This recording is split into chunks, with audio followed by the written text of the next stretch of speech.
Vikrant? Vikrant?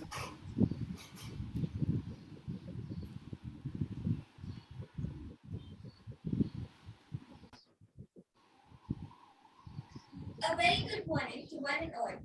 On behalf of IEEE Bombay Section, Premier Academic Institutes, and professional organizations, I, Kirti Kiraskar, And I, Chinmay Ranade, welcome you all to the IEEE Entrepreneurship Bootcamp 2021 A4. The entrepreneur is defined as someone who has the ability and desire to establish, administer, and succeed in a startup venture along with the risk entitled to it. This comprehensive 6-day program aims to kindle the entrepreneurship spark in the minds of young budding professionals. Your success depends on your mindset, and this bootcamp is structured to make you think and analyze like an entrepreneur. With an outstanding response from the previous 3 days, we are all very excited to present day 4 of the IEEE Entrepreneurship Bootcamp to you all. Without any further delay, let's commence with today's session. The schedule for the day is as follows. We begin with a session on the topic Business Model by Mr. Vikrant Portnes, followed by the activity of the day, accompanied by a fireside chat by Mr. Pankaj Sekar. A link of the feedback form will be circulated at the end of today's session, which is mandatory for all to fill. After submission of this feedback form, you will be awarded 10 points. A total score of 40 or more points out of 60 points will make you eligible for the certificate of the bootcamp. We also have in store an IEEE quiz. The first person with maximum score will be declared as the winner and will be awarded with exciting prizes. Let us now start a day with the very first session titled Business Model by Mr. Vikrant Portnes. Mr. Portnes brings a rich experience in finance and business training.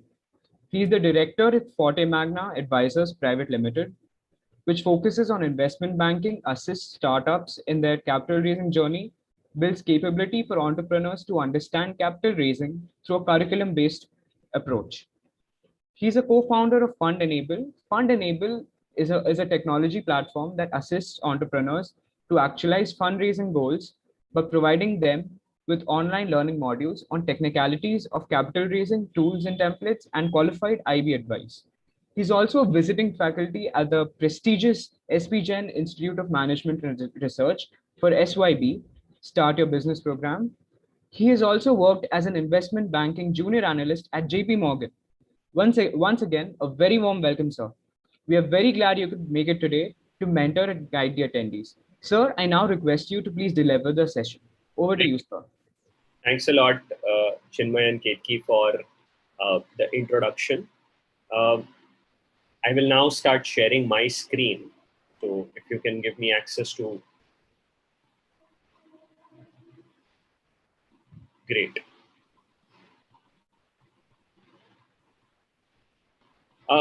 So guys, today's topic is a very, very interesting topic. When Kiran Talile sir suggested this topic that we should do it and we were brainstorming around it, I was very excited because as students venturing into startup and venturing into entrepreneurship, this whole concept of business model is very, very critical. Lot of times what happens is we as students consider, and I was also an engineering student 10 years back, and we as students consider our projects which we make for engineering as our businesses. But a lot of times these projects might not be monetizable. What do I mean by monetizable? They might not make money for you, right? These might be amazing ideas. But the question that one needs to ask is that will someone pay to buy this product or service which you are offering, right? And because of this entire,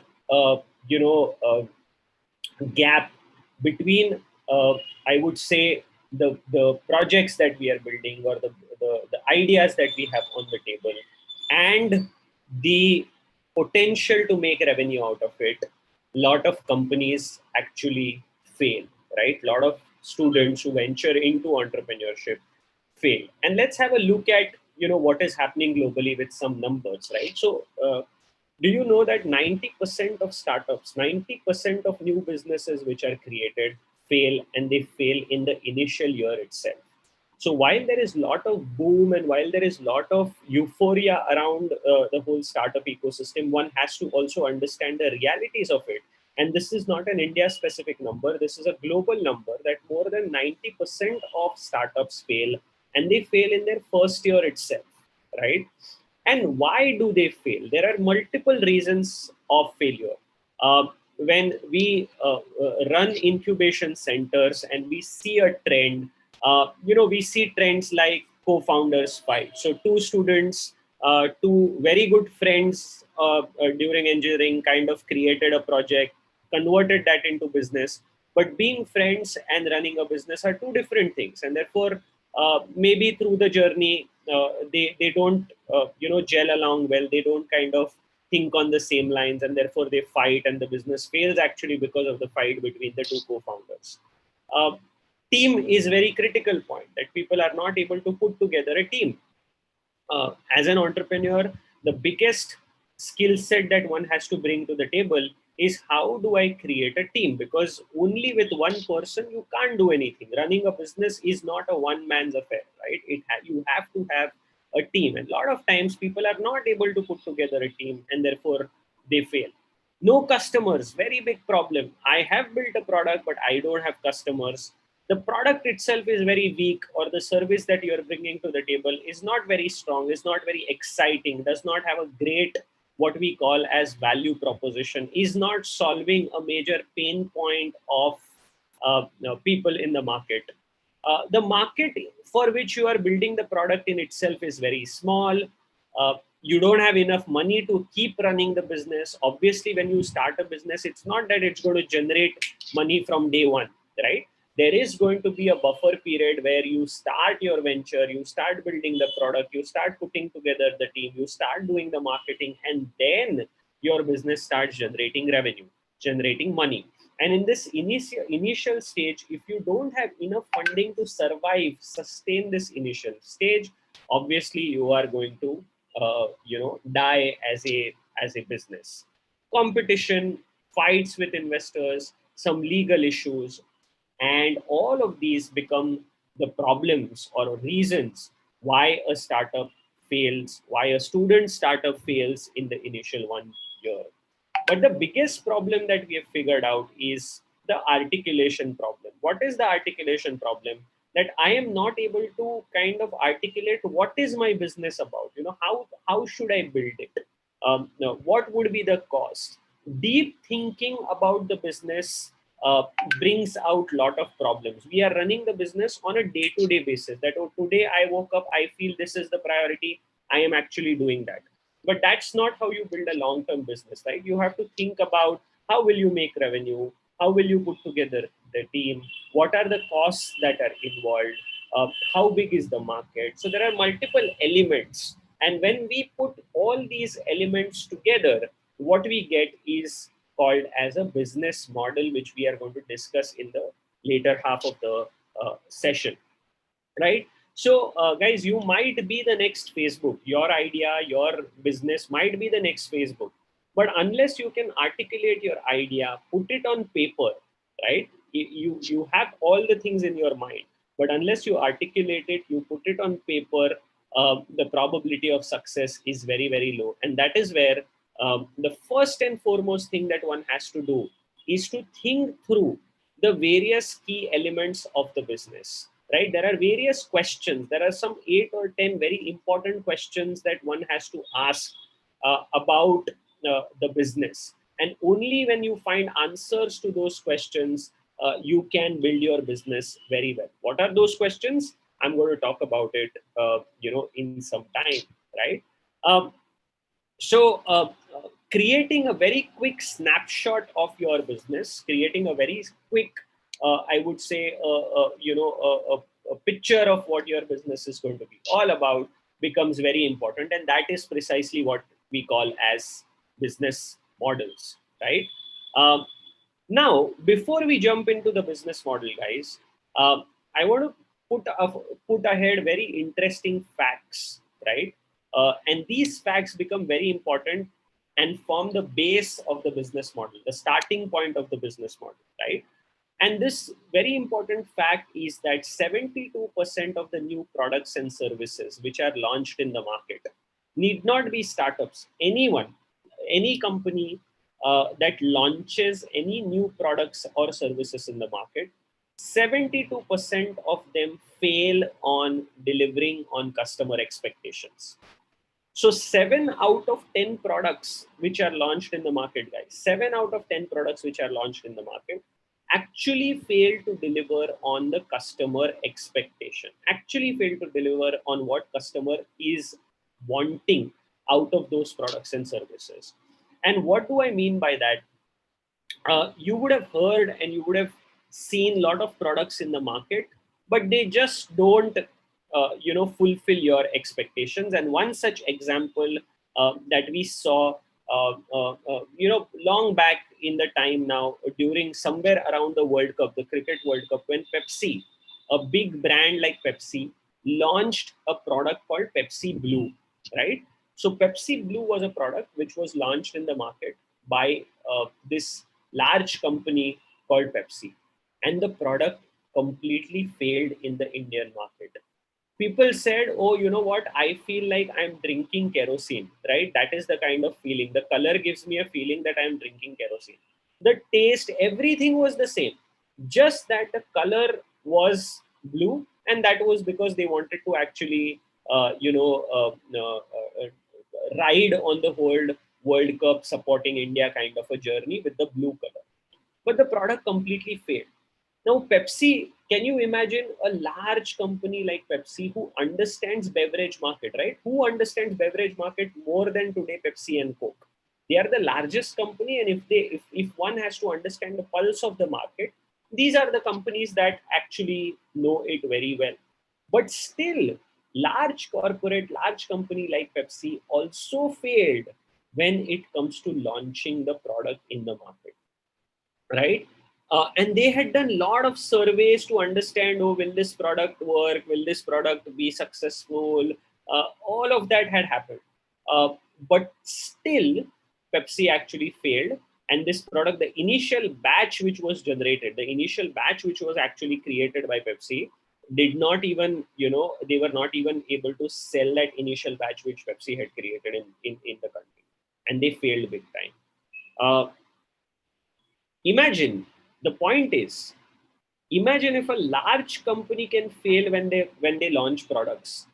How large is the probability of a startup, a student startup, failing when they launch a new product, right? The probability is extremely large. So my question is, and I don't know, Chinmay and Kikki, if we are allowed to kind of unmute and answer the questions and interact with the audience. But the question that I'm going to ask is that how does one, if you are an entrepreneur, if you are a startup, if you are a person who has a great idea, who is wanting to launch a product in the market, how do you ensure? What is the way to ensure that the product will not fail or will find buyers in the market or will find customers in the market? What is the way in which one goes about ensuring? Or take up your project, you would have made some project during engineering.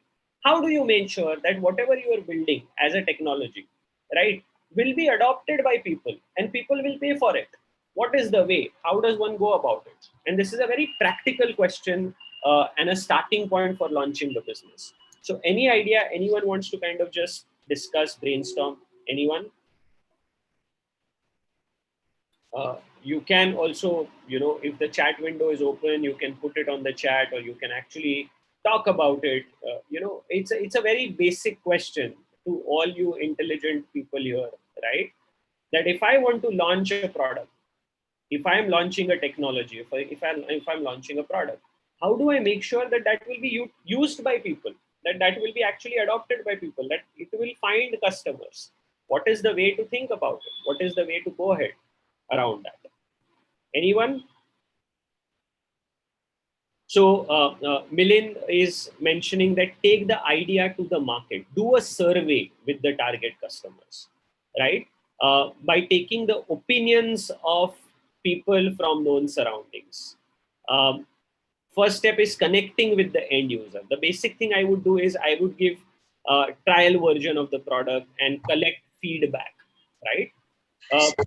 Yes. Anyone? So by taking experience of a well business person. Okay. Experience or opinion of people, opinion of known people from the surroundings, feedback, survey. These are the things that one would do. But do you think, guys, a company like Pepsi did not do that? Do you think when Nano was launched, do you think people did not do the feedback, around that? Um, Still, these products fail, and still these companies fail, right?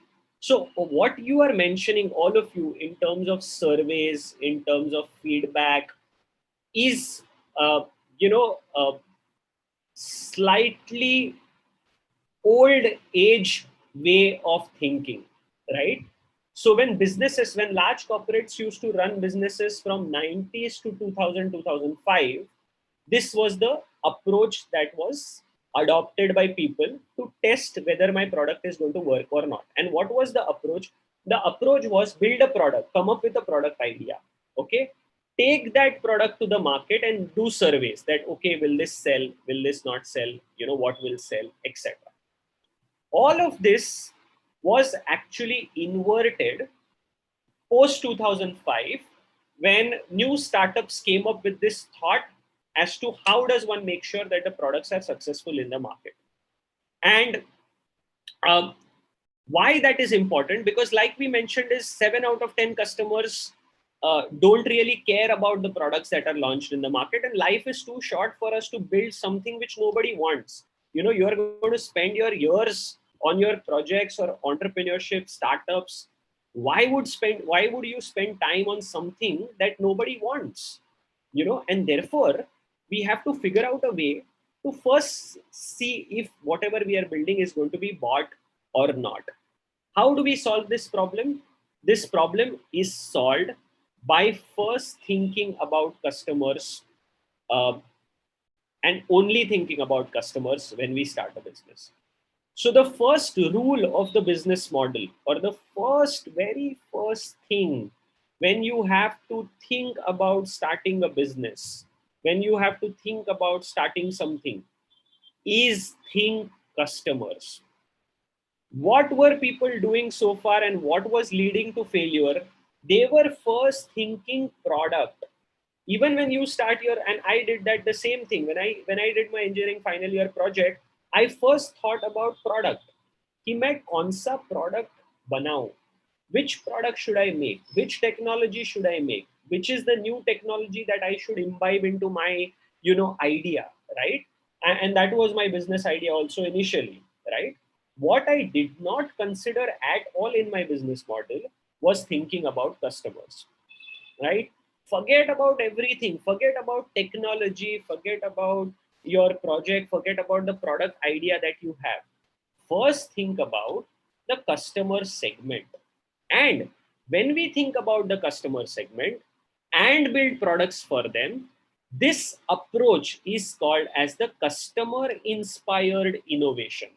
Currently, the approach that we are taking is an innovator inspired innovation or an entrepreneur inspired innovation, which means I think that this is the product which I should make and I make an innovation, right? Always remember, technology is a way to solve the problem of the people, right? We have to leverage technology to solve the problem of the people. And when we solve some problem, people will pay, right? And this approach is called as customer inspired innovation. So what was the earlier approach, the old approach that we saw? We created a product or a service, we created a technology, we created a project, and now we took that project to the customer and checked with them, hey, do you like this? Fill a survey, use it, give you samples, what is it that you want, let me know. So the approach that we made was, we created a product first. As an entrepreneur, as an innovator, as a student, we created the product, and then we went to the customer to kind of ask them that, hey, do you like the product? The approach that I am talking about is, do not first think about the product at all. Think about the customer segment and listen to their challenges, listen to their problems, listen to what is it that they are cribbing about, right? And then go and build a product or a service, then go and build a technology that can address that particular challenge, right? And this approach, which is first think about customer and then build product, versus first build product and then take it to the customer, this reversed approach is called as the customer inspired innovation. And customer inspired innovation is the very fundamental first element of your business model. When you think, always remember, when you think business, think customer. The problem, the challenge that comes up is when we think business, when if we start thinking product, the probability of failure will increase. I'll give you a very good example. Lot of us were cribbing, were crying about, you know, travel, right? Commuting was a major problem. Every one of us were cribbing about commuting. People who owned cars were also cribbing about commuting. That, array, I don't get parking. Parking is such a problem. Traveling in local trains is such a big problem. It is so crowded. Even if I have my own car, driving on the road, if you are in a metro where there is a lot of traffic, is a problem. Okay, if you want to go for a cab, you have to go on the road, spend half an hour in pleading a cab owner that, hey, why don't you take me to that location? And even if he agrees, the cabs are not very good, they are not air conditioned, they are stinking, the covers are not well. So the entire lot of us for years together were cribbing, were crying about commuting. If you are living in a crowded metro in India, the biggest problem that people had was commuting from their home to their colleges or to their work location or whatever it is. Few students in IIT Bombay figured out that, oh, this is great. This problem is actually solved by technology abroad. Why don't we create a technology platform that can address this problem? And that is how today we see a successful company called as Ola. Did they say that, okay, let me make a cab aggregator? They did not start with the product. They saw that when so many people are actually cribbing about a particular problem, they created an opportunity for it. So the best way to find business ideas is when people are facing problems, people are facing challenges about something or the other. Always remember, there is an opportunity to create a problem. Keep the best thing that one needs to do to create a business model is simple: keeping your eyes and ears open. Whenever you see inefficiencies, wherever you see problems being faced on a daily basis, whenever you see that a particular segment is unorganized, all these are areas which are opportunities. And now we have to build a layer of technology and product on top of it to actually, to actually release the pain, to actually create a gain for the customer by providing this particular solution using technology, right? And there are so many examples of this, guys, around us, of successful businesses which have followed this approach of only talking about customers. You are a student community. All of you know what are the challenges of students, pick up those challenges and find a solution for that, create a technology solution for that, and you will find buyers, right? You will find buyers for it, right? The recent COVID phenomenon has been actually very, very interesting from launching of new ideas. Why? Because customers realize that they have certain unique problems, right? Simple things, telemedication, simple ideas such as delivering to home. All of this have taken, and these are very simple ideas. Do you think that the technology that they've created is like something which is rocket science? These are even the technology is very simple to address this problem. And therefore, guys, the first part which I wanted to focus on is change the approach of thinking if you have to launch a business. Uh, Look at customers, identify their problems, and figure out how technology can solve those problems rather than building a technology product and then taking it to the customer and doing surveys that why will you use this? Is this good for you? Right?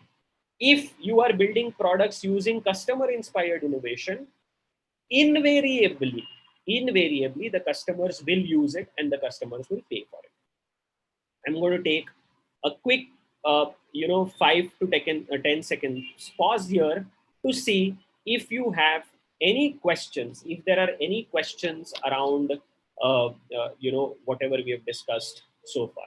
Anyone with any questions, any ideas, anything that you want to discuss, any project that you have made or business idea that you have made and you want to talk about it, that how it is solving a particular problem of the customer, happy to kind of listen to it, and it would be great if you can share your ideas as well. So anyone wants to go, don't feel shy at all. This is an opportunity to kind of validate our business ideas. So anyone wants to go ahead, please please shoot. Anyone? Okay, so let me ask you one question. Okay, any problem that you have identified recently that you feel can be a very good business idea? Anything that you have identified as a challenge faced by customers or by people, right? In the recent past or recently, you feel that this is a trend that I'm seeing, and this can be a very good opportunity. This can be a very good idea. Anything that comes to your mind? Anyone with anything that comes to your mind? Okay, let me see. There is a chat. Climate change. Great, Yash. So, Yash, can you actually unmute and talk about it a bit? What do you mean by what is it that you are feeling when it comes to this whole opportunity? How so climate change is a phenomenon. But now we as entrepreneurs, see, entrepreneurs is a very specific creed. The blood is very different. Why? Because in everything you have to figure out, okay, this is a trend, but everything you have to figure out, how do we actually make revenue out of it? How do we monetize it? Right?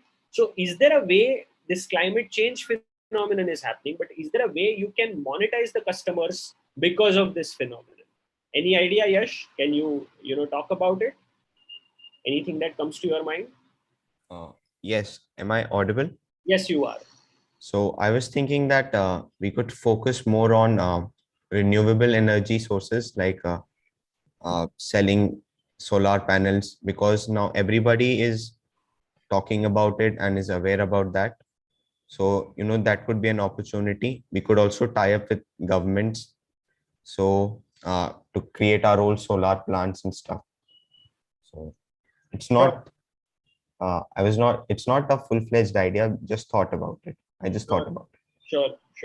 So, use of fossils for, energy requirements, all of that is contributing towards climate change, contributing towards temperature rise, and possibly customers are choosing more, I would say, sustainable ways of living, which will contribute lesser and lesser to the rise in the temperature. And to leverage on such choices, can we actually utilize or can we actually make certain products that can actually be adopted by people very, very fast? So very good, Yash, right? Any one or two more ideas like this that you can? Good morning, sir. Nagananda here. Yes, And sir. I personally feel there are two issues because of the pandemic factor, Yes. being at home and a lot of exposure to the screen viewing. So, taking care of the eyes and how to ensure that the radiations of the screen, I think they should modify the mobiles now to reduce, that kind of technology or that kind of things we should work on that kind of profile Very, very on interesting. reducing the long hours of seeing also should not at a very close distance. TV, what happens, there is a minimum distance you have to sit on, but when you have your mobile with you, you're working on your mobile like the way I'm doing now presently. You have to have close quarters, and those PPTs that you show, I have to really enlarge them or really strain myself to see it. So this That's kind of issues are coming up. That is point one. And second, I feel is a kind of mental health, because we are all in the same exposure, no? 10 by 10 का room में इधर से देखो तो 10 feet उधर, उधर से देखो तो 10 feet इधर.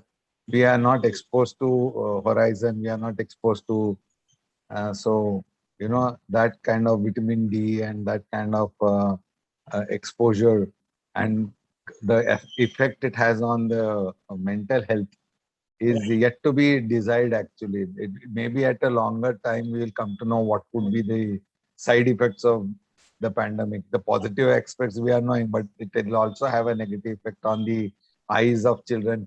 Small children may be getting specs now very soon, yes, absolutely. because they are exposed to this radiation right from morning 9 o'clock till evening 3 o'clock, 2 o'clock, and then they have Yeah, to do their homework also seeing the mobile only. yeah, So I personally feel that this area would be where we require some.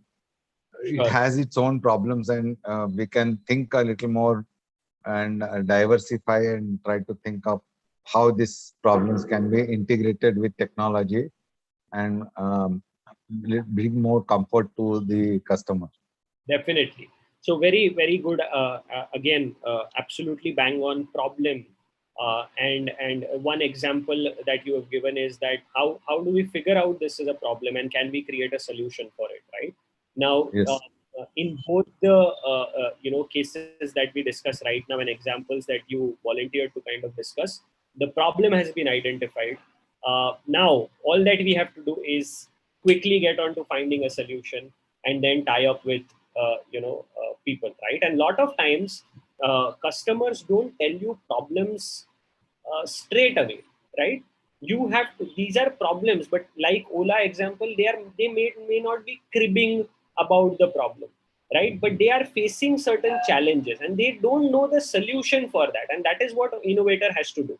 And one example of that is uh, you know why was there a need? Anyone knows why did we shift from the keypad on our phones to touch screen? Why did we actually go? It was so beautiful, right? Keypads, we were using it, texting and all was so easy, etc., etc. Why was there a need for us to shift from keypads to one of the primary reasons to shift from keypads to to touch screen, especially on mobile phones? Any idea why? Was it just because it's a good user experience? Was it just because of that, or was there some reason behind it? Anyone wants to? Has it got to do with some ergonomic features? Not really, but one phenomenon that actually led to its deep adoption. Uh, just think about it. Very important feature. You know what led to that? I'm sure all of you were using keypads and then moved to touch screens, right? Over So frequent use of keypad, the letters used to wipe out. maybe over a period of time, but we used to change our phones by then very frequently, 1.5 years, and till that time it used to stay. But the biggest problem that customers were facing was that as we started consuming media on our phones, as we started consuming videos and all these things on our phones, what happened was the size of the screen started increasing, and the size of the screen started increasing, and below that now you have to fix your keypad, right? What happened was when you started putting your phone, the phones started becoming bulkier, they started becoming bigger because screen started, you wanted to watch video, now you can't watch a video on a very small, and it used to happen, if you remember, that 6600s, etc., used to have a very small screen and you have to watch a video on that. But as people wanted to watch a video on, imagine watching this, webinar on a screen like that, right? So as we started watching more and consuming more and more media, because of the keypad, the phone became bulkier, and people started complaining that phone is becoming bulkier, heavier. When you put in the pocket, it is actually peeping out of your pocket. They did not know a solution for it, right? People were cribbing, and that is where innovation comes into picture, right? It's not only identifying the problems of the people, right? So people were saying that, hey, the phone is becoming bulkier, and my screen is very small, I want to consume more content. This is where the touchscreen technology got adopted on our phones. So touchscreen technology was already there. It's not that mobile phones led to touchscreen technology. The technology was there. But to solve a problem of bulkier phones and giving larger screen to consume more video content, touchscreen had to be adopted, and touchscreen got adopted on the mobile, right? So like it is, Henry Ford once mentioned, right? And this is a very famous statement that what people knew was they wanted to travel from one place to another faster, right? And if I would have asked them a simple question, ki boss, what do you want? They would have told me that I want faster horses, right? So what Henry Ford did was he understood the problem, but he created an innovation to solve that problem, right? If you cannot ask, when I say customer inspired innovation is not about asking people कि अरे आपको कौन सा product चाहिए, नहीं. Customer inspired innovation is about what is your problem. Finding a technology and creating a product to solve that problem is the job of the innovator, right?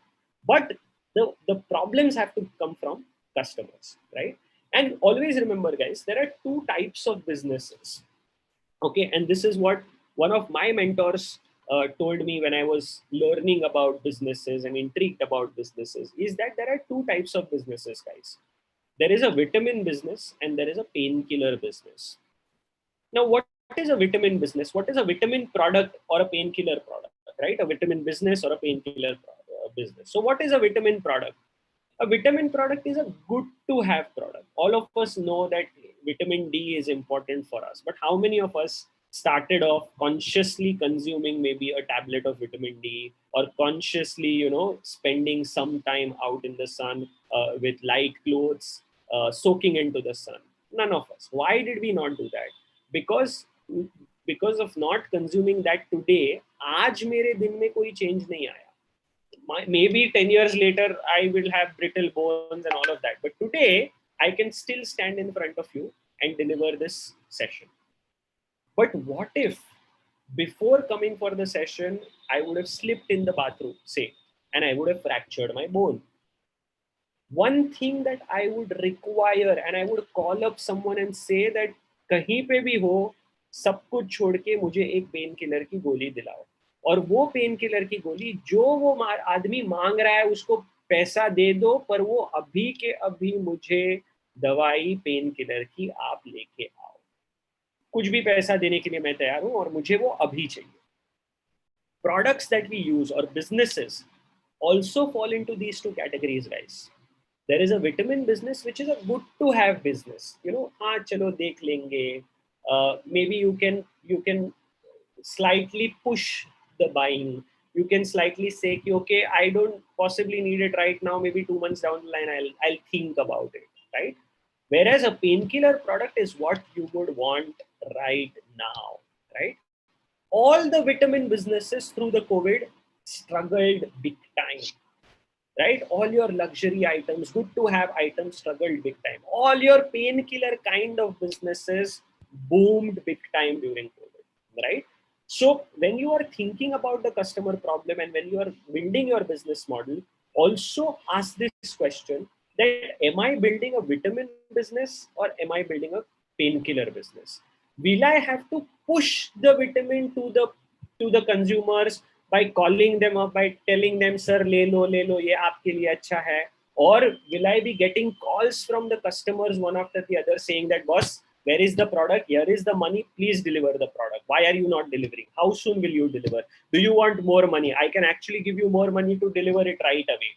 You know, so think about this. Business is a very complicated thing, guys. It is not just about अरे मैंने एक कुछ product बनाया और वो बेचा. नहीं. Is that product solving the customer pain point? Is that a painkiller business? Will I make money? How much will I make money? And all of these become the elements of our business model, right?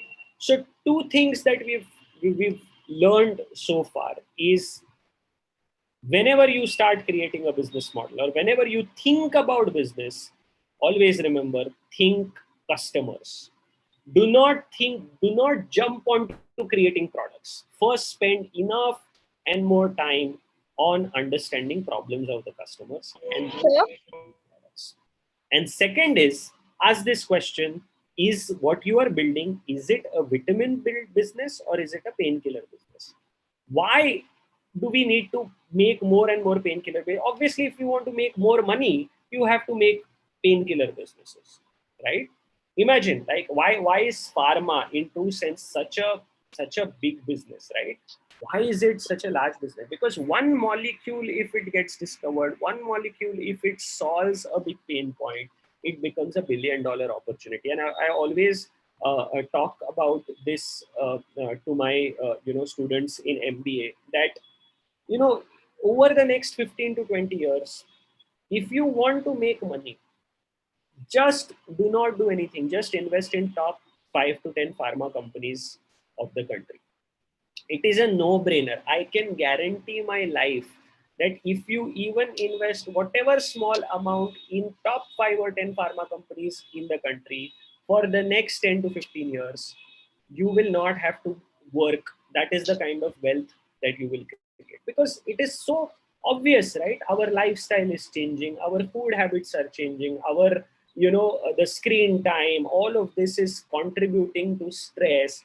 What is going to happen? At a point in time, we are going to need more and more and more and more and more and more medicines.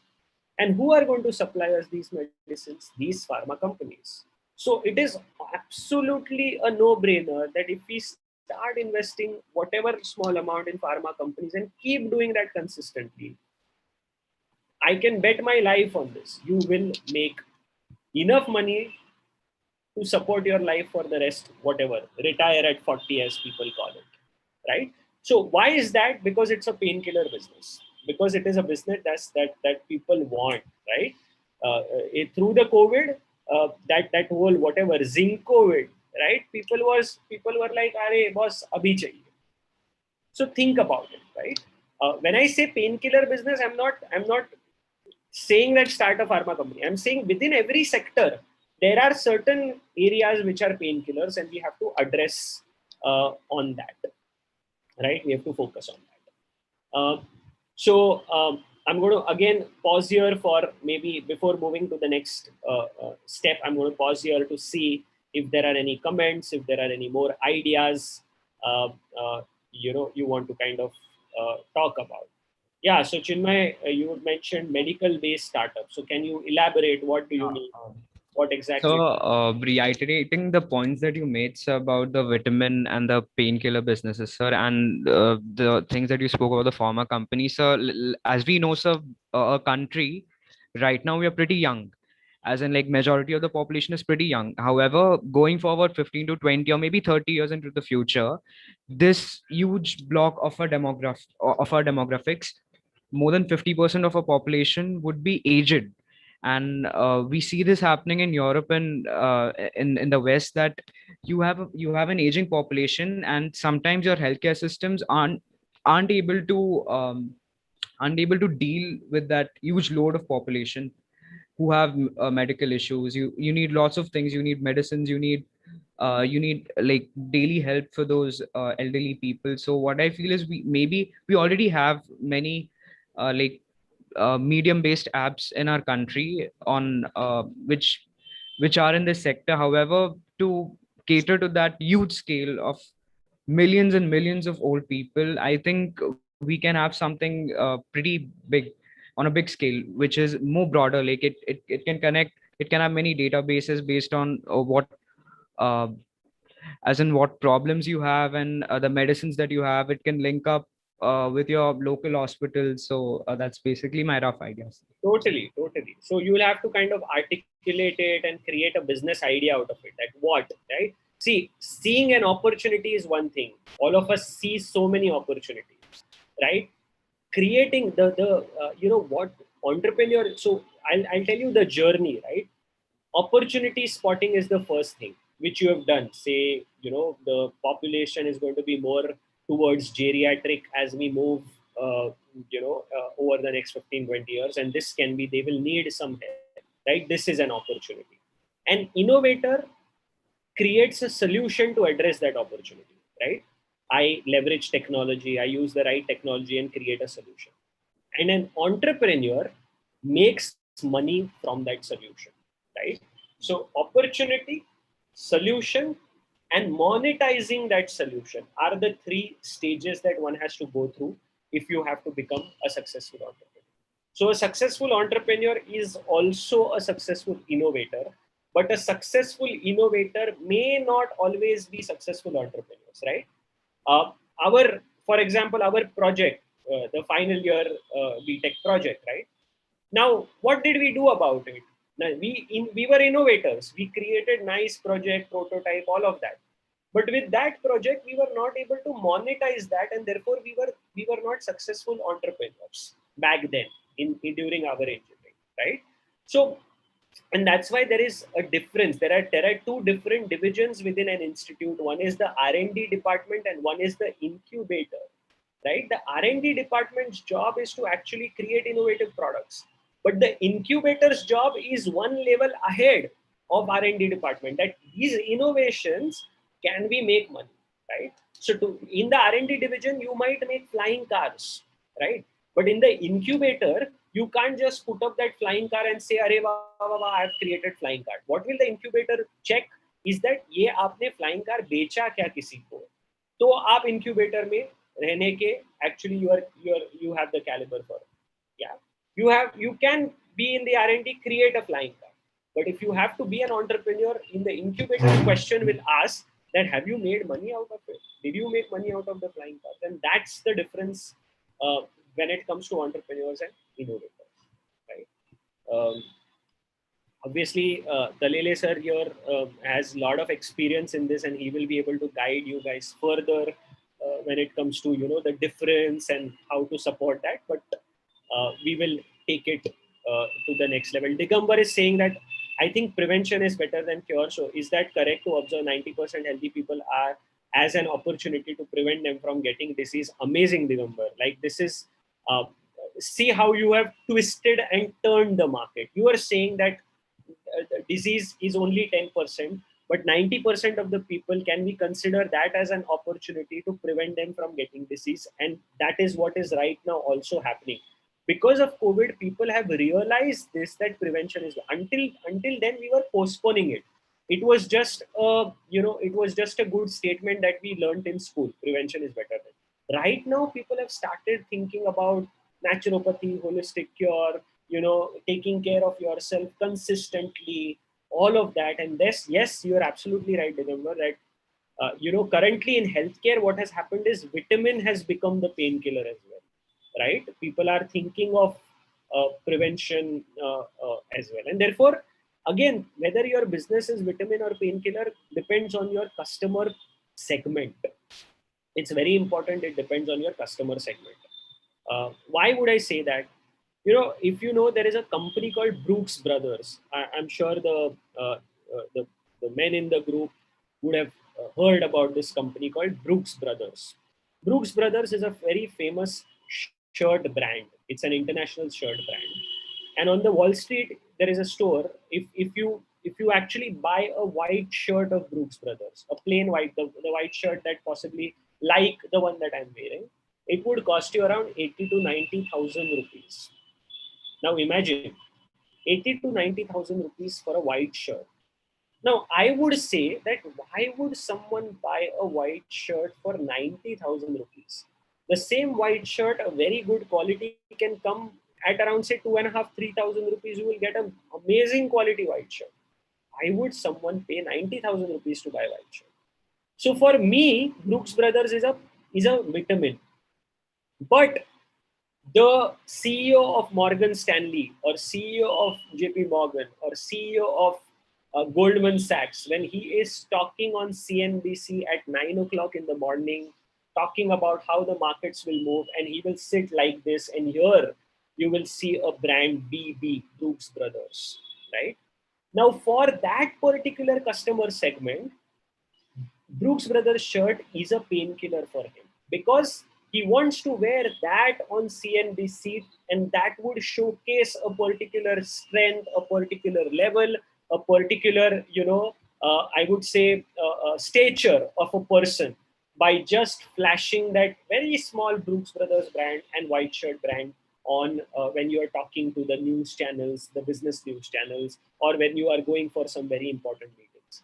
So for the CEOs, that is actually a painkiller, and therefore you can be a painkiller for one particular segment, but you can be a vitamin for other. So you have to always remember why it is so important to think about customers. Very, very critical to think about customers, because within customers there are, some would find you painkiller, some would find you vitamin. So you have to focus on within those customers who are the ones that are finding you as a painkiller business. So moving on, guys, now to kind of create a business model. So the first step that we saw is around, basically the most important element of the business model. And now we have to actually create a business model. And to create a business model, there is a tool, guys, called as Lean Canvas. Okay.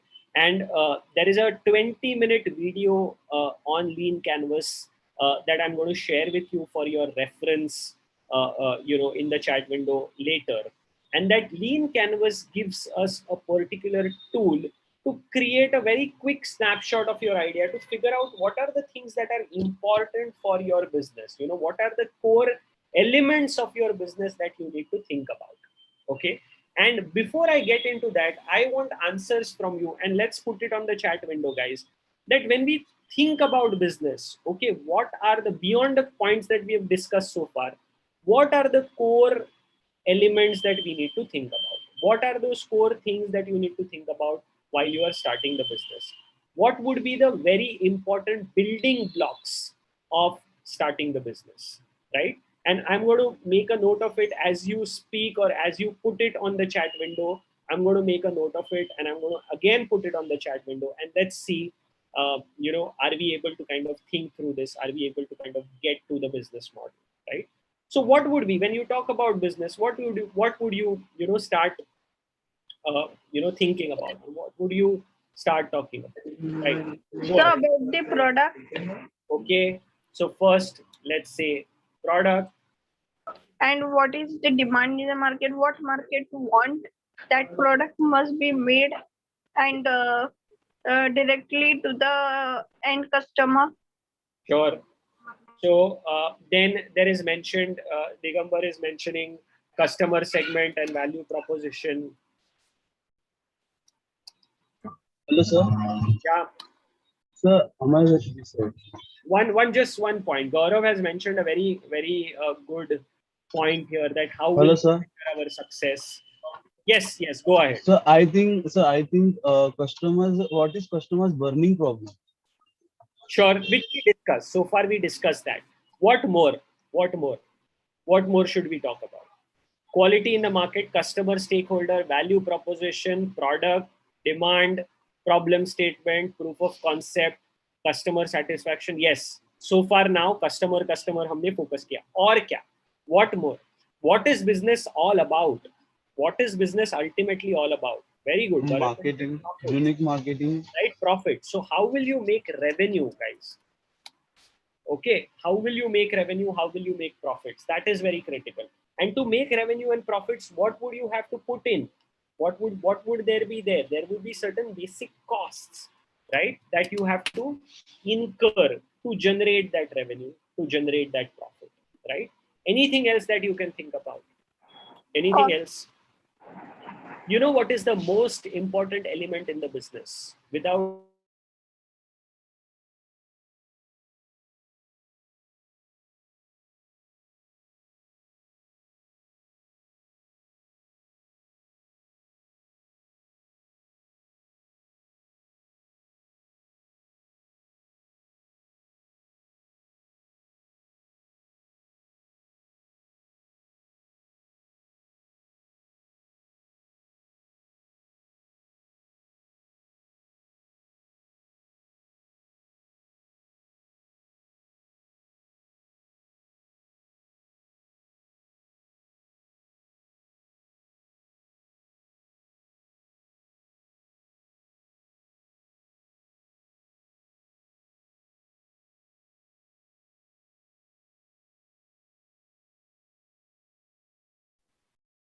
Sorry, guys, there was some issue, internet problem, I guess.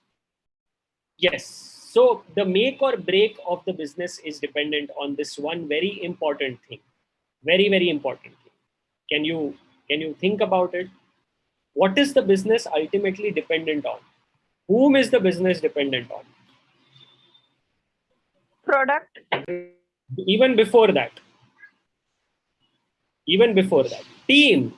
Very nice, right? You The as business model. founders, who creates the business model, who creates the team, who creates the product? Ultimately, guys, the team becomes very, very, even before customers तो बाद में आएंगे, पहले तो internally you have to create a team, right? And that is where team becomes very, very important element of your business. And all of you have by now mentioned very core elements of starting a business, or what should one consider while you go ahead when you start the business. And that is where I'm going to talk about this particular metric which you can use to kind of create your business model, right? So the first thing that we need to define, and this is a structure, you have to make this. The exercise is that for your own idea, if you get these elements right, if you get these boxes right, you will have a very, very good understanding of your particular business and you can start.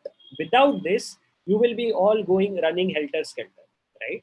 So the first thing that we discussed in the morning, right, in the session is what is the problem that the customer is facing, right? So that the left hand side lists down first what are the problems that you are solving, or what are the problems that customers are facing, and who is your customer segment. Dig deeper.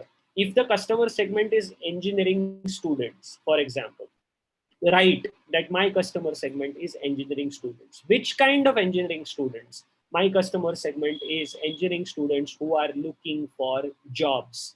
Now, possibly all the top tier colleges will not have a problem of jobs. So, my customer segment is engineering students who are looking for career opportunities from colleges, possibly where placement is low, right? So you are defining a customer segment very, very clearly, and that is what you have to do in this box.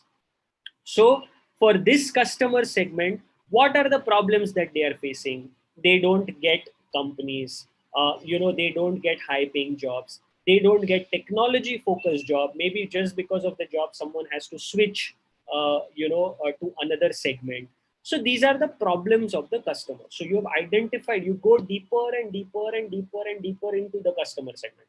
Don't just write that everyone is my customer segment. As startups, we don't have the means to address everyone, right? And therefore, you have to start with a niche segment. Always remember, Facebook started off as a product for students on one particular campus. That was the level of niche that they started off with. And that is where the customer segment was defined, target customer segment was defined, and the problems that they were facing.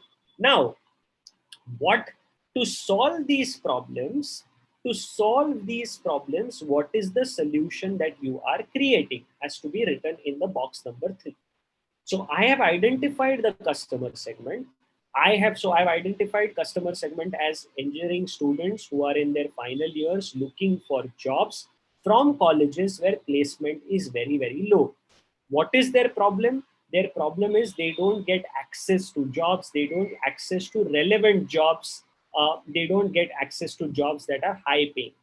What is the solution that I'm creating? I am creating a technology platform which is specifically meant for final year students, which is like a matching platform for students with corporates. So on one side, final year students who are looking for jobs can register on this platform. On the other side, large corporates who are looking for students, who are looking for people to give jobs in technology are actually registered, and I'm actually doing matchmaking for the two. That is the solution, right? So that is box number 3.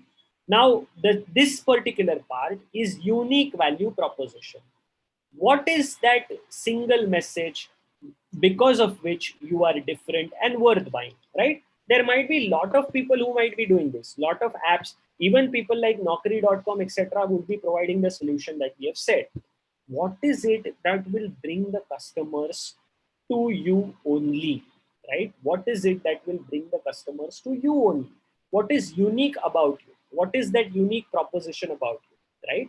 So to give you an example of this, when Domino's started, there were a lot of pizza outlets. There were a lot of people selling pizzas. What did Domino's put as their unique proposition? That hot, fresh pizzas delivered to your doorstep within 30 minutes, or else I'm going to give you free. There were many people who were providing pizzas, but no one was guaranteed that boss 30 minute के अंदर fresh pizza आपके घर में पहुंचाऊंगा. And that was the unique selling point of Domino's, right? This was the time when even Swiggy, Wiggy कुछ भी नहीं था. तब Domino's आके बोल रहा था कि आपको पिज्जा खाना है, आपको घर पे बैठ के पिज्जा खाना है, आपको फ्रेश हॉट पिज्जा खाना है, 30 मिनट के अंदर मैं आपको पिज्जा डिलीवर करूंगा.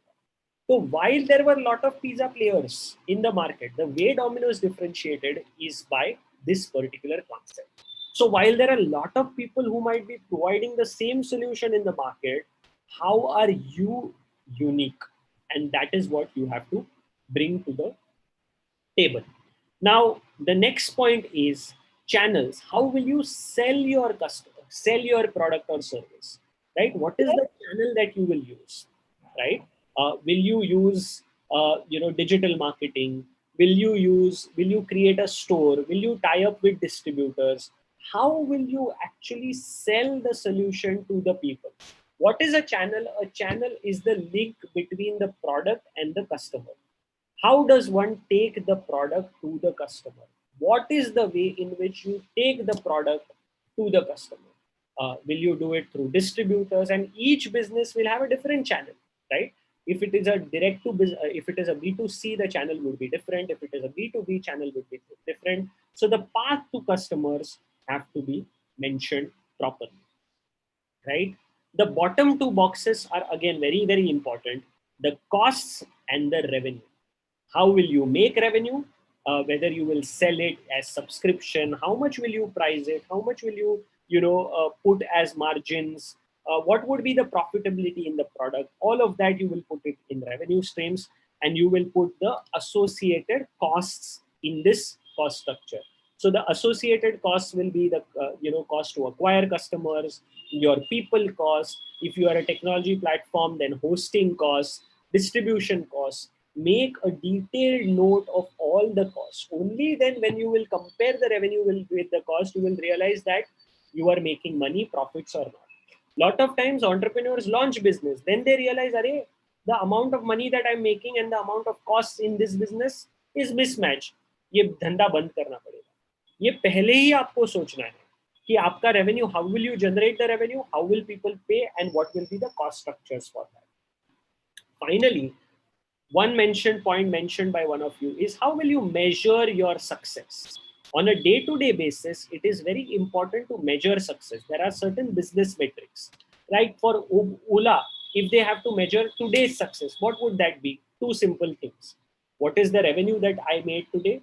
What is the number of rides that did today? And what was the average ticket size per ride? With that, I can measure the success, right? So the exercise is, all that you have to do, guys, is fill in this particular canvas. And once you fill this particular canvas, you will be in a very good position to start your business, or your business model will actually be articulated very well, right? तो जो हमने पहले discuss किया, customer segment, problem, solution, all of that, unfair, what is your unique about your, why will people buy you, are you a vitamin or painkiller, will be one problem, solution, and unique proposition. And how will you sell is the channel. And obviously revenue and cost structures is very simple. How will you make money, and what are the costs involved in actually incurring or running the business, right? And you have to have realistic costs. So rent hoga, electricity hoga, all of that you have to kind of put in. Key matrix and unfair advantage, you can leave as of now. It is okay if you don't fill in. But later on, even if you first identify these things, you will be in a very good position to start your venture. And to give you, to give you some guidelines of how does one go about doing this, there is one very good material that I'm going to share. Watch this video and then get on to actually, completing this exercise, right? So this is a very good video, which this is like a homework for you, that you have to watch this 20-minute video. And once you watch this 20-minute video, then you think about whatever has been discussed so far by us, and then you start filling your, the canvas that I spoke about. And that is where your idea will get into shape, right? So guys, from the content perspective, that is it from my side, right? This is what I wanted to discuss with you and leave you with certain material for your own, for your own thoughts, right? Entrepreneurship, especially at the student level, guys, is fairly difficult, right? It's not very easy. But always remember, it is always good to get into entrepreneurship early on in your life, right?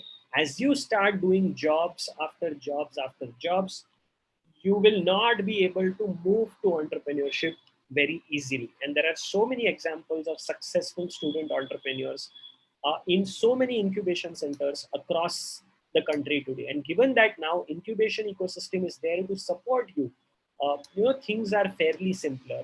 And therefore, always, look at it as a career option. But measure it properly, go with a plan, prepare for it. Don't just jump into it, right? Jump into it with all the necessary skills required to swim in a very, very rough sea. And only then you will be successful, right? So that's it from my side. I would really like to thank, Professor Kiran Dalele for giving me an opportunity to speak to all of you. Thank you, sir, for inviting me and giving me a platform to speak to young minds. And I would like to thank IEEE and all the associated partners for conducting this, such a beautiful workshop. I was going through the details and how beautifully every element of business for students has been created. It's a fantastic initiative, and I congratulate you for starting this and inviting me. Students, if you have any questions later, you can always connect with the coordinators, and they can connect with me. And happy to mentor you, guide you in this journey of entrepreneurship. Thank you so much. Thank So, you. Thank you. Yeah, let's have question answer session. Yes. so, Yes. so only we have to watch the YouTube video that you have given the link. Yes, you have to watch that, and then you have to fill in this canvas, fill in what is there on the screen. You can take a screenshot of this, or this is available also on, just type on Google as lean canvas for creating a business model, and this will be available. So you have to watch the video. You have to first mull over what we have discussed so far, watch the video, fill in this, and then your business idea will be in a particular shape and format. Okay, so the plan is after your session is over, this student volunteers will play the videos, Yes. and a Canvas PPT format is already kept ready. They'll be distributed it during their activity time. Perfect. Perfect. Very nice. Very nice. Any participant wants to highlight certain points? This is live streaming is also going on. Some people are over that side. Sure. No problem. Student, Great. student volunteer.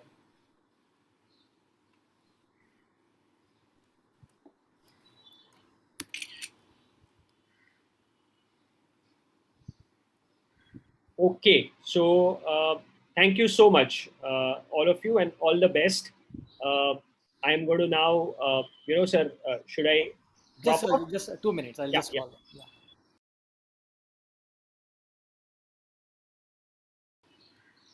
Just a minute. Sakina, madam. Yes, sir. Till then, anyone has any questions, happy to answer. Can you call the students? Chinmay. There is one question which is a very important question, which I want to address is how to find out a mentor, right? Very good question. How does one go about finding the mentor, right? I would say there are 2-3 ways of finding a mentor. One very good way is connect with an incubation center. Always remember, as a student, if you want to start a business, whether your institution has the incubator or not is not the question. There are, in your city, there will be incubators. Always get associated with an incubator. Find who is the incubator, which is the incubator in your city, and talk to them, because incubator has network of mentors, network of professionals, network of support system is already there. The playbook is ready with the incubator, and you can actually get a lot of value add to incubators. All incubators have a laundry list of mentors already onboarded, so you don't have to go about running, finding which mentor should I talk to. So one is, I would strongly recommend, when one wants to go for a startup at this stage, go for an incubation center. And second is, whatever help you need, connect with people actively on LinkedIn. Even as a student, start using LinkedIn. I have found very good people and mentors on LinkedIn, right? So if I want help in marketing, I would find out who are the good guys in marketing in LinkedIn. I would do some search and I would connect with them and I would request for a meeting, right? So these are the 2 ways that you can use. The best way is connecting through the incubation center, right? Great. If there are So, no further questions, yeah. sir, nowadays food are made with chemicals, and in ancient times or in for last few years, the food are more energetic to eat, and it is very it, it is very useful to us. Right. So, sir, now there is any company which make food without chemicals and all.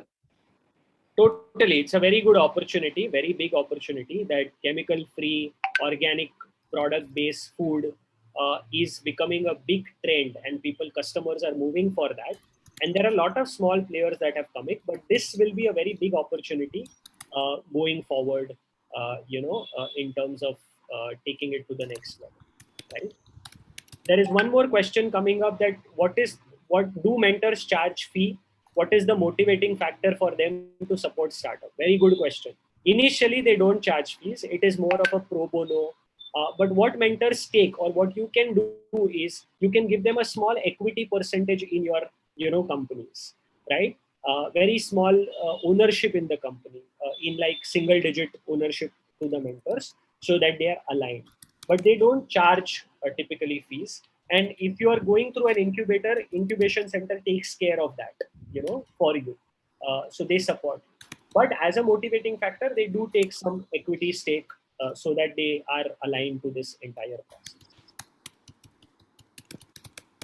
Great. So thank you so much, everyone. It was a pleasure. Over to you. Thank you.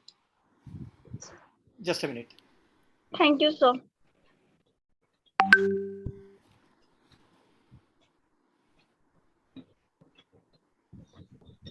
Chinmay? Yeah. Thank you so much for an engaging and edifying session, sir. On behalf of the IEEE Bombay section and the entire organizing team, we express our heartfelt gratitude to Mr. Vikrant Portnes for his valuable time and insightful presence. We will now have a break till 11:30 a.m., post which we will resume for the day. Thank you. Okay, bye. Thank you so much. All the best, guys. Thank you so much, Vikrant sir, for being with us. Thank you so much.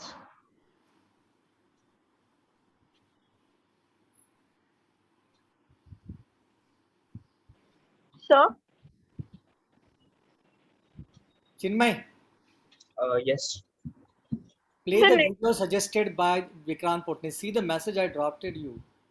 He has recommended a video. Play that video on the chat. Okay.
Um,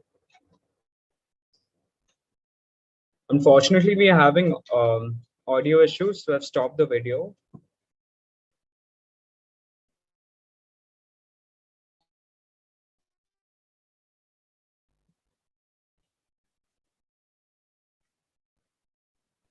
Sir, I'll share my screen and show your videos. Hello. Yes, Srishti. Yes, you can do. Okay, sir.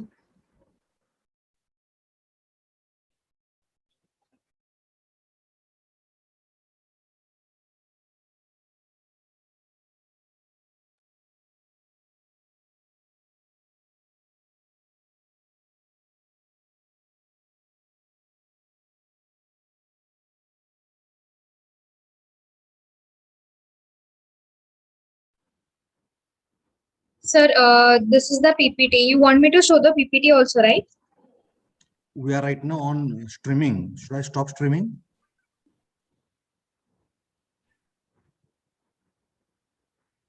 Sir, pardon? We are live on YouTube. Should I stop streaming? Sir,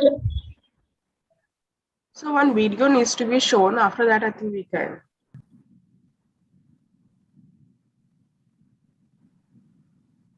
Today, I'm going to show you how to create your initial business model canvas in 20 minutes. You might be wondering why just 20 minutes. After all, a business model is a pretty complicated and critical thing to get right. Surely you should spend a lot more time on this. But here's the thing, the perfect plan is a myth. Studies have shown that most successful companies report having drastically changed their original plans along the way. Companies like Groupon, PayPal, Flickr are all examples of this. What really separates successful products from those that don't make it isn't necessarily starting with a perfect plan, but finding a plan that works before running out of resources. The way you do that isn't through rhetorical reasoning on a whiteboard in pursuit of that perfect plan, but rather through empirical testing, getting outside the building and stress testing and then refining your plan. Time is the scarcest resource in a startup, which is why it is important to time box your initial canvas so you don't fall into the analysis paralysis trap. I find that 20 minutes is enough time for the first pass. Perfection is not the goal here, but rather the goal is to sketch or baseline a snapshot of your current thinking. With that out of the way, let's get started. If you haven't done this already, head on over to leancanvas.com and click the Create Your Canvas button to sign up for a free account. After creating your account, you will be prompted to name your first canvas. I like to name my canvases by the customer segment they address because I find that the customer segment box drives the rest of the canvas. You probably already have an inkling of possible customers your product addresses in your head, but the first step is splitting these broad customer segments into even smaller verticals. Each of these vertical segments potentially represents a different business model and should ideally have its own canvas. This is sometimes hard to see, so it might help to consider an example. This is an actual product I built in my last company. Cloudflare was a service that helped people share lots of photos and videos easily with each other. The really broad category here was anyone that shares lots of photos and videos. While I would have loved to service that market, it's not specific enough. When you try to market to everyone, especially as a startup, you end up marketing to no one. Down below, you'll see a number of more specific and possible customer segments that I then created. Sometimes the split won't be perfect. For instance, photographers, videographers, and graphic designers may share enough common attributes to be lumped together as a creative segment. I wouldn't worry too much about that right now. The most important thing, though, is not going too broad, like using the anyone that shares lots of photos and videos, or going too narrow, where you shrink the market size too much. The next step is to pick your strongest customer segment for your canvas. This might be one you most want to service, know the most about, or have the strongest channel to reach. Whatever your reasons, start with a single customer segment and use that as the name of your canvas. For the Cloudfire product, I decided to use parents as my first customer segment, mostly because I had recently become a parent around that time frame and observed several problems that I was motivated to explore. After doing this, you should then see the canvas screen. You can simply click in any of the boxes to start typing. The blue numbers indicate a suggested order for traversing the canvas. This order is only a recommendation. Even I'm going to deviate from it slightly in this video based on a newer flow I have been more recently using. For the rest of the video, I'm going to walk the canvas and show you how to fill each section using the Cloudfire product as a concrete example you can reference. It is most effective to complete your canvas as I cover each section while the content is still fresh in your mind, so I'll have you pause the video after each section before moving on. So my preferred flow these days is to complete the canvas in a set of blocks. The first block that I like to tackle is the problem customer segment quadrant. So much of your business model is dependent on the proper identification of customers and their problems that a solid footing here creates a very strong foundation for the rest of your canvas. You've already identified your main customer segment from earlier, which goes in the customer segment box. It's common to have multiple participants or user roles in your business model. I would next go ahead and list all of them out here, but you should distinguish between customers and users when you do so. That distinction is pretty simple. Customers pay you and your users do not. For most products, that distinction is also pretty straightforward. In a software as a service product, for instance, you attract leads or users and aim to convert some or all of them into paying customers. In a multi-sided business like the one driven by advertising, for example, Google search, you have users who create value through participation that you then monetize through ads. Here, the advertisers are your customers and the users are those that are doing searches. For these types of products, I recommend keeping both users and customers on a single canvas. Marketplace businesses, however, are a lot more complicated. Here you often have two or more parties that simultaneously work to create value. Classic examples are eBay, Airbnb, where you need both buyers and sellers to make the business work. Additionally, each party often has a different incentive, channel, and other elements on the canvas that you also need to understand. So for these types of businesses, I recommend creating a separate canvas for each party involved. As a slight aside, there is a hashtag feature in the Lean Canvas tool that lets you visually group different customer segments on the same canvas. In the screenshot above, you'll notice different colors for buyers and sellers on the canvas based on the hashtags that are reused in multiple sections. This is a nice feature that lets you quickly keep all your customer segments on a single canvas and toggle them on and off. But if you're more comfortable creating separate canvases, do that instead. Now it's time to get even more specific with your customer segments and further narrow them down into early adopters. Early adopters are those people that need your product the most, and the early success of your business model is going to be highly dependent on how well you can define and qualify your early adopters. While we all would like to build a product like Facebook that is used by practically everyone on the planet, even Facebook started with a very specific early adopter, which happened to be a college student, and not just any college student, but a college student on the Harvard campus. Here's the customer segment box for the Cloudfire product. I've listed parents as the primary customer and their family and friends as viewers. Down below, I further qualified my early adopters to be parents with younger kids because I felt that they would need my product more than parents with older kids. Pause the video here and complete your customer segment box before moving on. With your customer segments and early adopters defined, we'll now move on to the problem box. Outline the top 3 problems your product addresses for this early adopter. You can have less than 3 problems, but try not to list more than 3. A helpful technique for uncovering good problems at this stage is using a 5 whys. You start with a customer problem, which is usually a surface problem or symptom. You then ask yourself why this is a problem and do this 5 times, each time refining the list of problems till you have a list of deeper problems that you can put on your canvas. Here's an example of this technique applied to the Cloudflare product.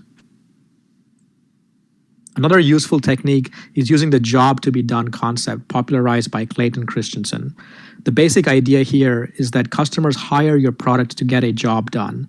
This is often something they have already been trying to do, but probably unsuccessfully. Once you correctly identify that job, you're in a much better position to identify underlying problems and eventually define a solution for that. This idea also ties nicely into the next quadrant, where you ask yourself how your early adopters solve these problems today. Here you want to be able to describe your customer's current reality. What existing solutions or alternatives are they using today to get the job done? Doing nothing, by the way, is also an alternative. As we'll see shortly, this information will be invaluable in properly positioning and pricing your product. Here is my filled out problem box for the Cloudflare product. You'll see a list of 3 top problems I picked from the earlier 5 whys analysis, along with a list of possible existing alternatives parents use for photo and video sharing. Pause the video here and complete your problem box before moving on. The next set of blocks I like to tackle is the combination of your solution, your unique value proposition, and revenue streams. These 3 things taken together help to define your offer or minimum viable product, which I'll define here in a second. The solution box is the one we entrepreneurs are most in love with because we love to build cool stuff. But your solution isn't usually what's riskiest on the canvas. Instead of falling in love with your solution, embrace the concept of a minimum viable product. The minimum viable product is the smallest solution you can build that still delivers customer value. That is, it still solves a specific problem and ideally also captures some of that value, which is just a fancy way of saying it gets you paid. Until you gain a deep understanding of your customers and their problems, you cannot really define the right solution. That said, I'm sure you have an inkling of what you'd like to build anyway, so let's list those, but still constrain them around the top 3 problems you listed earlier. So for each problems that you listed earlier, briefly outline how you envision solving them using your solution. Here is my filled out solution box for the Cloudflare product. I envision solving these problems with software and list the top 3 features I would need to include in my minimum viable product. Again, pause the video here and complete your solution box before moving on. Next, we turn to the unique value proposition. Not only is this one of the hardest things to get right, but it's also the most critical, at least initially. When you first introduce a product, the initial battle is all about getting noticed by customers. It's getting a chance to have a meaningful dialogue with a prospect. You get this chance by making a compelling offer or promise represented by your unique value proposition. The good news is that, like everything else on your canvas, your unique value proposition is also a guess or hypothesis. You'll have lots of opportunity to test and refine it later. Here are some techniques for getting started. Your unique value proposition is derived from the intersection of your problem and your solution. So craft your unique value proposition around your number 1 problem. And instead of just thinking in terms of top features and benefits, think in terms of your finished story benefit. Your finished story benefit is the value a customer derives after using your product. So if you have a job board service, for instance, your unique value proposition isn't the cool resume building feature you have, but rather the promise of helping job seekers find their dream job. Next, avoid the use of empty words like simple, fast, or easy. Yes, I know Apple uses these all the time, but you are not Apple. They can get away with it because they have built a reputation and brand around simplicity. You haven't and need to be a lot more specific with your unique value proposition. Here's a formula by way of Dane Maxwell for creating a compelling unique value proposition that uses 3 fragments. The first is the end result the customer wants, which is like the finished story benefit. The next is constraining that with a specific period of time when they would see these results. And then finally, you want to address any objections they might have. The second and third items in the formula are great if you can fit them into your unique value proposition without sounding overly salesy. Otherwise, leave them out. Down below are several examples of unique value propositions that use a finished story benefit with some or all of these elements. And finally, it's a good exercise to work on your high concept pitch. The high concept pitch is something Hollywood producers use all the time to distill the script of a new movie they are pitching into a memorable soundbite. So for instance, instead of describing the movie Aliens, they might just say it's like the movie Jaws, only in space. You can do the same thing with products. For example, when YouTube first launched, the founders were describing it as Flickr for videos. It's important to recognize that the high concept pitch is not a unique value proposition. It's not something you'd put on your landing page, but it is valuable nonetheless. It's valuable for helping spreading the meme of your product by word of mouth. Here is my filled out unique value proposition for the Cloudflare product. You'll see a couple of unique value propositions here along with a simple high level concept. Pause the video here and complete your unique value proposition box before continuing on. Next, we're going to cover your revenue streams or pricing box. At first glance, this might seem a little out of place since we have mostly been considering aspects around your solution. But pricing is very much part of your solution. It's very much part of your product. I often use an example to illustrate this. Imagine you have two bottles of water in front of you. One is priced at $1 and the other at $3. Which one do you think is better? Even though both bottles would probably be indistinguishable in a blind taste test, here price alone has the power to define the product in your mind. The next question, which bottled water would you pick? Not only is price a part of your product, but it also determines the customers you attract. In the case of bottled water, we know markets exist at both price points, but the customers who routinely buy $3 bottled water are different from those that would prefer the $1 bottle. Pricing is often considered more art than science and can seem pretty daunting, but there are some simple techniques for getting you started. I often see entrepreneurs doing cost-based pricing versus value-based pricing, which is a mistake. Remember, customers hire your product to get a job done. When they view your product, they naturally compare it against their existing alternatives, not what it costs you to deliver your solution. These alternatives serve as price anchors in your customers' minds.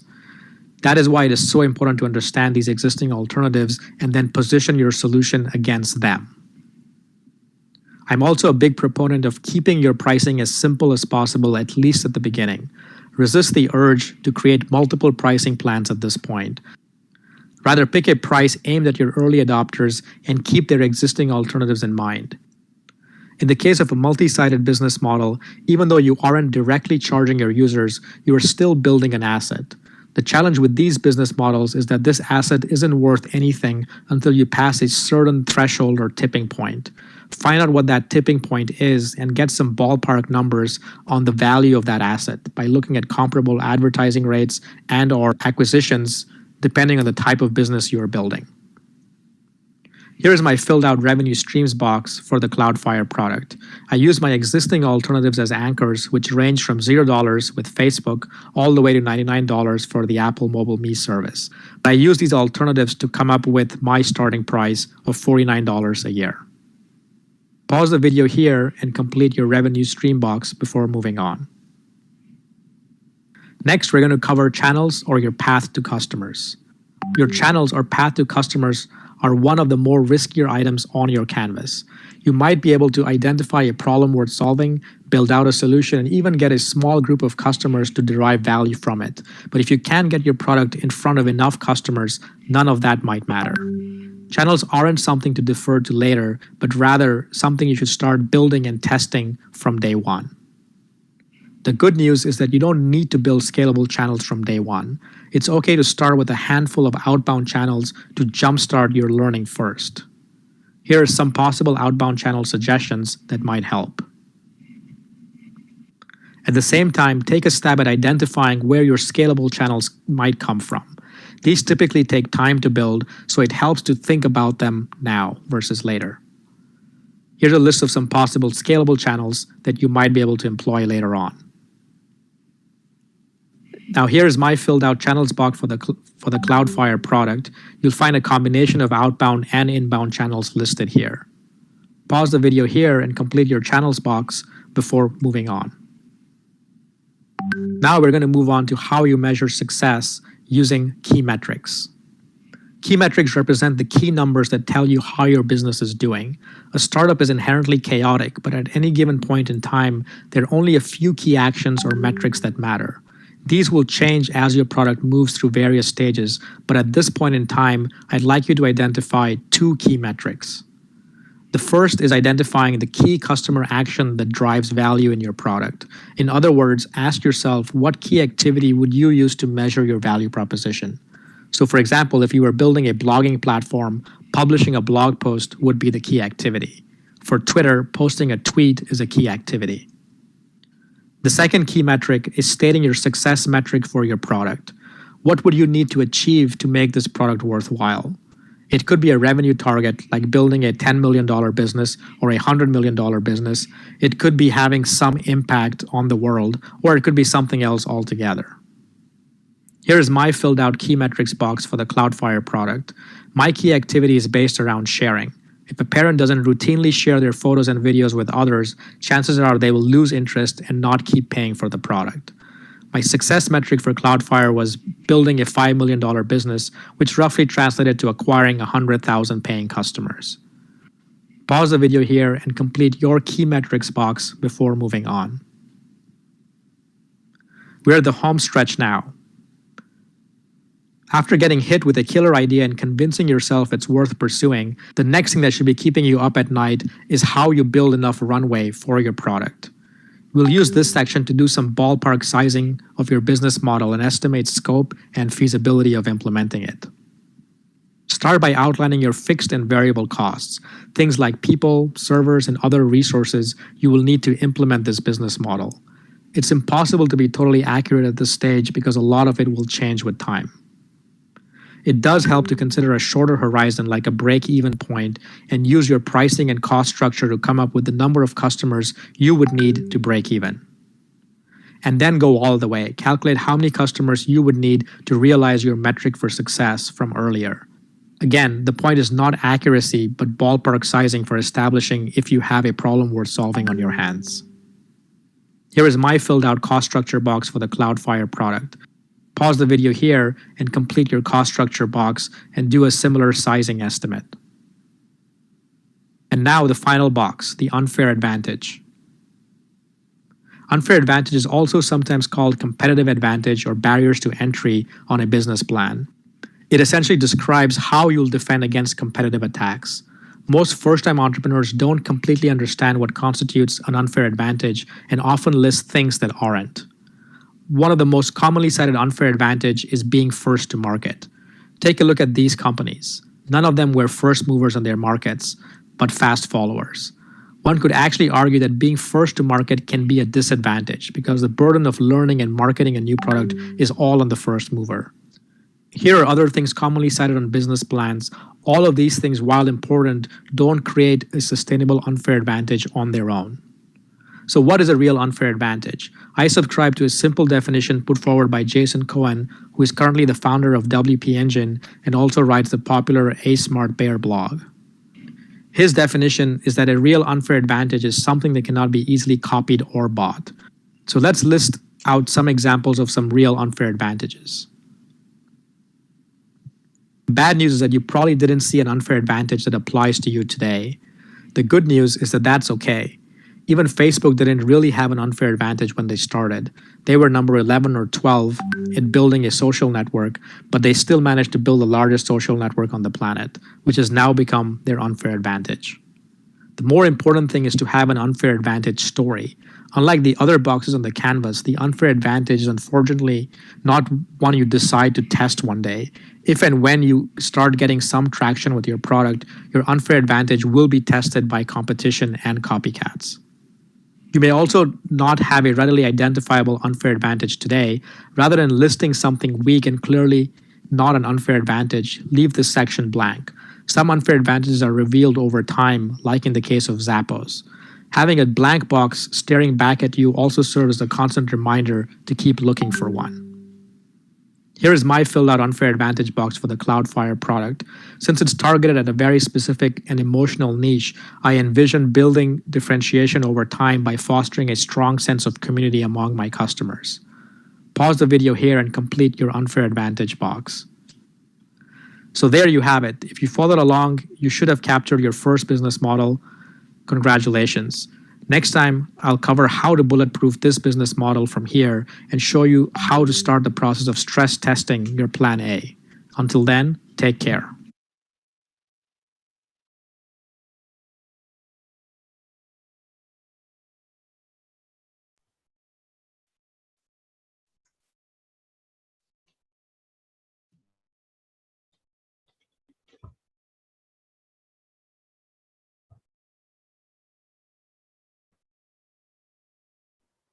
Hello. Yes, Srishti. Do you want me to show the PPT? Sam, which PPT, Srishti? This one. The one that Kiran sir had given.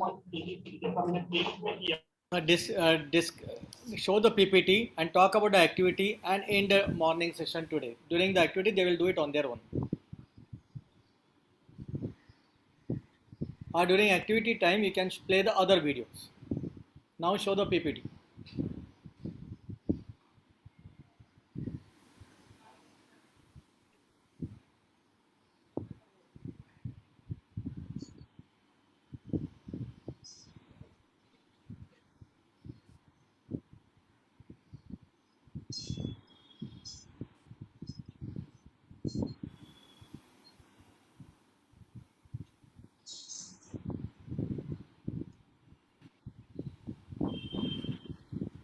No, not this one, not this one, not this one. Cancel this. Madam, I sent you recently. Template. Yes, sir. Srishti, stop sharing. I will share my screen. This you have to delete it. This you delete it.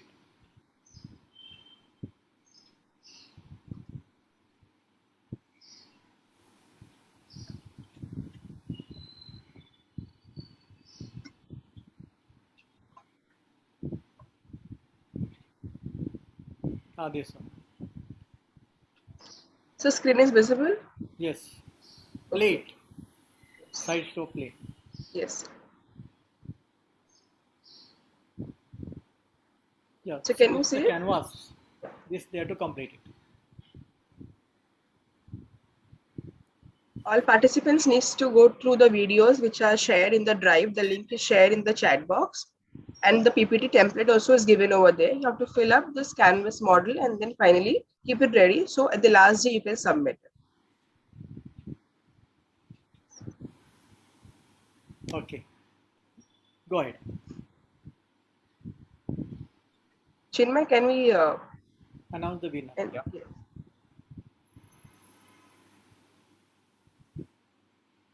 Canvas model in the drive. This the above link.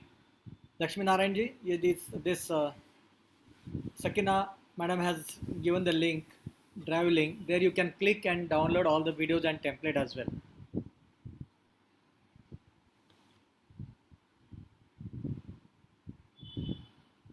Okay, next part, continue.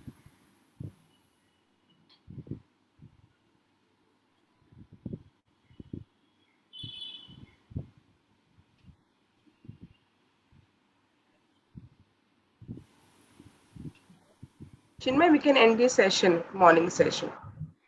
Okay, guys, thank you for attending this morning session. We continue with the evening session today. Thank you.